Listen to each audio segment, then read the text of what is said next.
Tiffany's friends, some of her friends, and since they've contacted me, Mrs. Polka, will you friend me?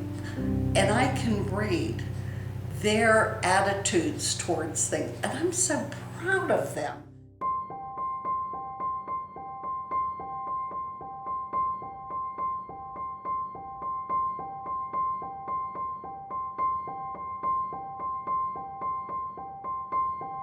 She got a Kindle, and we got her a very simple one. I think it's called Kindle Paperwhite.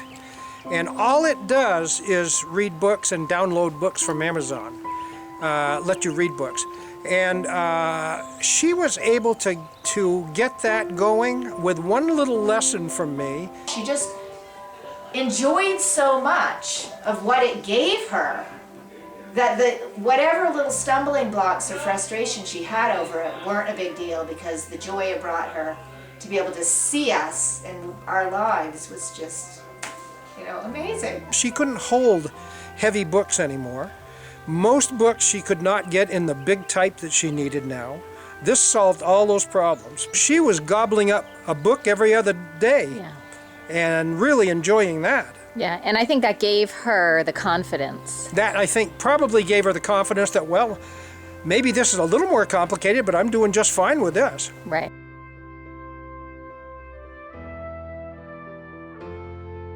I FaceTimed with her. From then on, we very seldom would talk on the phone. The fact that she could see family from all over the country, her grandchildren, her siblings, all of them, sit there and talk with them and see them face to face, and she could actually see what they were doing, what their houses were like. It was really fun because we don't live near each other, and one of the things that my grandmother always enjoyed was to see where we lived and what we did in our everyday life, and it was something that we could share with her over FaceTime, which we couldn't before. We only could do it through the telephone. And she could hear it very well and didn't have to talk loud or anything. Right. And it was nice to just be able to see her face. In fact, it was almost like being right there talking with her. When she would FaceTime, my kids would jump on to the FaceTime and maybe tell what they had done that day. I don't remember her smiling as much as she did in those last few months talking to people on FaceTime. She seemed absolutely delighted with it, and that alone made it worth it. I mean, it was probably the best thing that happened to her in a few years. Yeah. Being able to communicate with all her family across the country that way, anytime she wanted to. She told me that she was a gymnast in high school, and so she particularly enjoyed getting videos of my daughter doing her gymnastics. For the fact that her in her own little world, even if she may have felt far away beforehand, how all of a sudden she felt like she was in our lives again and she was right there. Was it an extra step for you to tape, or you were taping anyway for your kids or for posterity, these events? And so I was taping anyways, and I was taking the pictures and I was taking the videos, and I would just take one extra second and upload it to Facebook. Okay, cool. And there it was in real time for my grandmother to take a look at. Cool. So.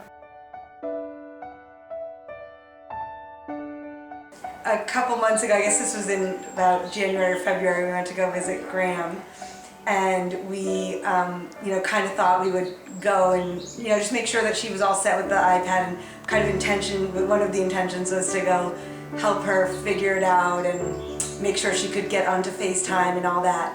And I would say within the first 10 minutes of us being there, she had like 5 people trying to FaceTime her within 10 minutes. She had a bigger social life than we did. In like a matter of 10 minutes.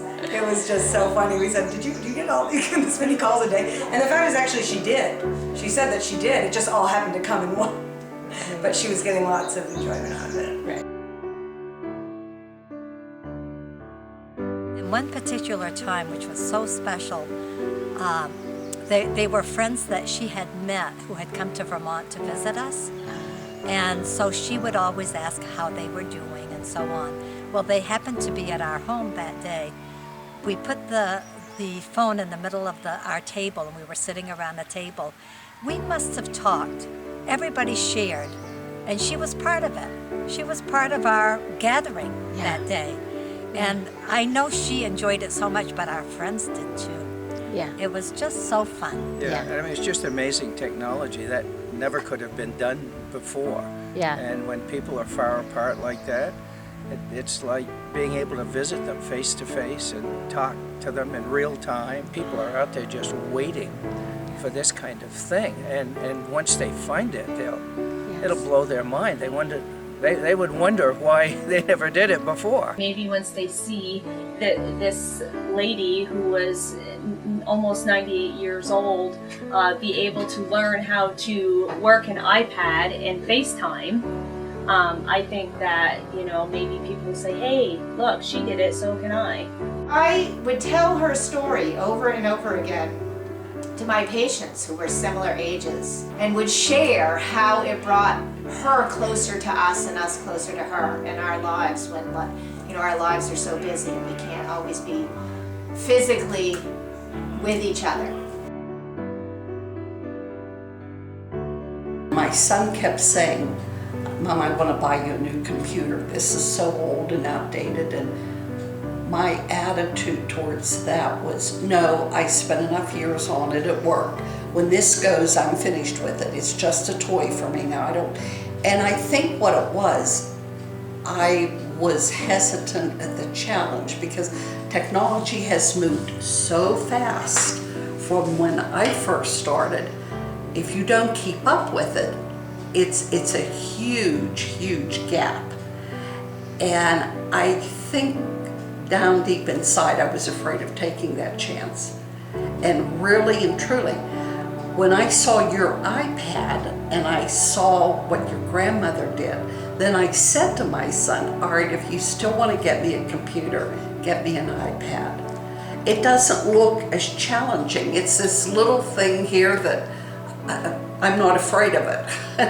I can't believe that this little item contains so much information.